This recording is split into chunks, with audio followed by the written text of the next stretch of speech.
Assalamualaikum warahmatullahi wabarakatuh. Saya Fania Damayanti dari kelas 12 IPA 2. Hari ini saya akan menjelaskan mengenai tahap-tahap pembelahan mitosis.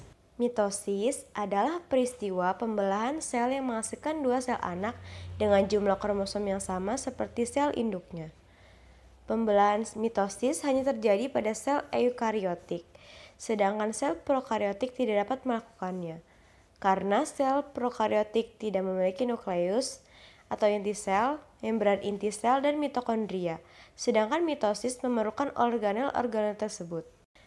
Pembelahan mitosis berfungsi untuk pertumbuhan sel tubuh, mengganti sel-sel tubuh yang rusak atau regenerasi, dan mempertahankan jumlah kromosom. Pembelahan mitosis terdapat 4 fase atau 4 tahap, yaitu profase, metafase, anafase, dan telofase. Tapi sebelum keempat fasenya dimulai, ada yang namanya fase pendahuluan atau interfase.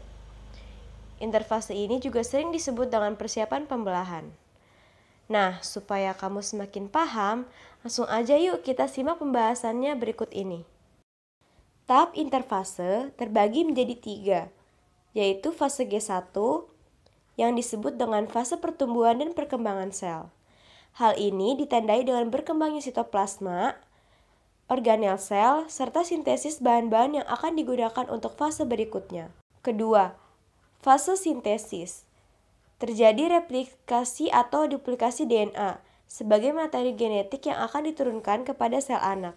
Fase terakhir yaitu fase GAP2. Replikasi DNA telah selesai. Terjadi peningkatan sintesis protein sebagai tahap akhir persiapan sel untuk melakukan pembelahan. Pada awal profase, sentrosom mengalami replikasi sehingga menghasilkan 2 sentrosom. Kemudian, setiap sentrosom akan bergerak ke kutub-kutub inti sel yang letaknya berlawanan. Di saat yang bersamaan juga, mikrotubulus mulai terlihat di antara 2 sentrosom. Lama-kelamaan, mikrotubulus akan membentuk seperti gulungan benang yang bisa kita sebut dengan benang-benang spindle. Benang-benang kromatin mulai mengalami penebalan yang kemudian membentuk kromosom. Kromosom ini terdiri dari 2 kromatid identik yang terikat pada sentromer. Di akhir tahap profase, nukleus dan membran inti sel mulai menghilang. Selain itu, sentrosom telah sampai di kutubnya masing-masing. Benang-benang spindle pun akan membentang dari kutub satu ke kutub lainnya. Tahap yang kedua, yaitu metafase. Pada tahap ini, nukleus dan membran inti sel sudah tidak terlihat. Masing-masing kinetokor pada sentromer dihubungkan ke satu sentrosom oleh benang-benang spindle. Kemudian, pasangan kromatid bergerak ke bagian tengah inti sel dan membentuk lempeng metafase. Yang ketiga, yaitu anafase.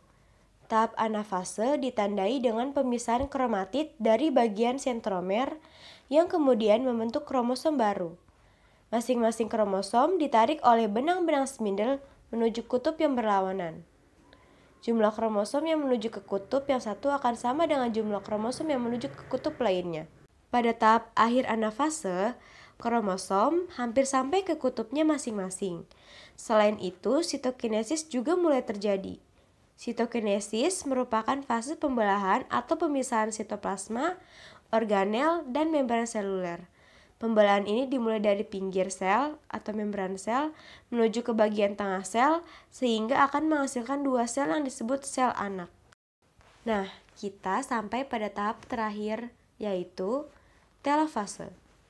Tahap ini, kromosom telah sampai di kutubnya masing-masing. Benang-benang spindle mulai menghilang dan membran inti sel juga mulai terbentuk di antara 2 kelompok kromosom yang terpisah. Kromosom semakin lama akan menipis dan berubah menjadi benang-benang kromatin kembali. Kemudian, sitokinesis telah selesai. Sel telah membelah dan menghasilkan 2 sel anak dengan kromosom diploid. Terima kasih telah menonton video ini. Wassalamualaikum warahmatullahi wabarakatuh.